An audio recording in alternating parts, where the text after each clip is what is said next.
To a lot of people, the recent terms of service change that people saw this week has caused a lot of uproar. To everyone, it seems YouTube pulled a full 180 on how they want the content to be like on their site.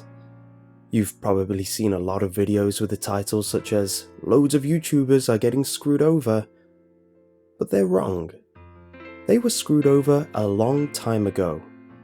These terms of services have apparently been around since 2012.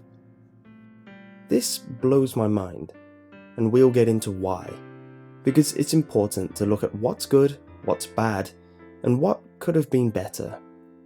For a start, 2012. This has been around since 2012. They just didn't tell us. Now strangely, I've seen evidence of this. I know how my own earnings work on YouTube. I'm not making a king's ransom over here, but I keep an eye on things and I know what to expect. However, every so often, very rarely, I'll see a video that makes a fifth of what a normal video should make. I remember asking around, however, never really got a good answer. This doesn't sound like much, but let's put it in perspective. Imagine working at your job, and one day a paycheck is a bit short. You see a breakdown, and one of the days you worked, you were paid significantly less, despite putting in the hours. If I were told why, then I wouldn't be left in a sort of limbo of confusion, and if I knew that it could happen, I'd have set up measures to avoid it. But no, it just happened, and people like me were left in the blue.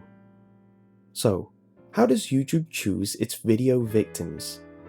Well, tags and title words. And also if it's age restricted.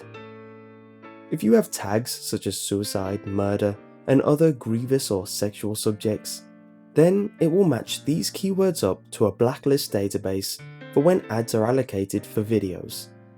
This is so when a company wants their product advertised, they don't want it alongside "blowjob prank gone wrong, gone sexual." Imagine if you saw an ad for a Fisher-Price toy set while watching the movie Saw. It just wouldn't fly. And it'll be a big waste of money for them. They pay for ads to optimally get out there in front of the right demographic for their product. If you want to avoid getting demonetized, just be smart with the tags, or you can even play it really safe. Say if you're doing a let's play, just put the name of the game you're playing, gaming, video games, and the name of your channel in the tags.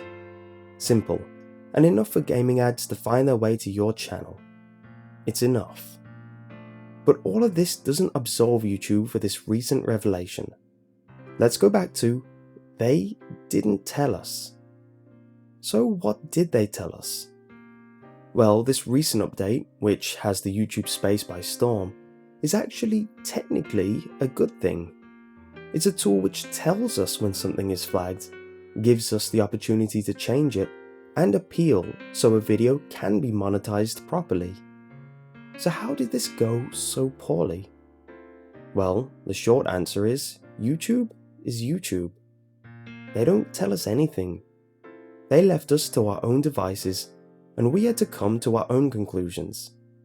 It's only now that these articles are coming out explaining the good in this update and how it can help us. And I'm sourcing these facts from non-official blogs. This shouldn't be the case.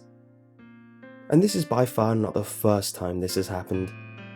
Remember the Google Plus integration? Everyone hated it.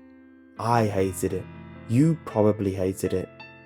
However, literally near the end of its integration lifespan, I actually found some amazing uses for it. And now it's gone. But why? Why did I only find out these useful tools well after its release? Because no one told us. Remember YouTube Red? They put that out there and people reacted poorly, and creators immediately scorned the idea. But guess what? It was the potential savior for channels that have been demonetized. YouTube Red is based on minutes watched. The argument that people are bringing up that this demonetization is bad is that they are bringing traffic to their site, and demonetized videos aren't compensated for it like others. YouTube Red is a service which pays creators entirely on that, traffic and minutes watched, directly funded by the viewer. If you're watched more, the more of a share of that person's YouTube Red allowance you get. And for creators out there, the YouTube Red CPM I've seen is sometimes 10 times more per 1,000 views than normal AdSense revenue. But people aren't buying YouTube Red, because YouTube know how to take a great idea and not sell it.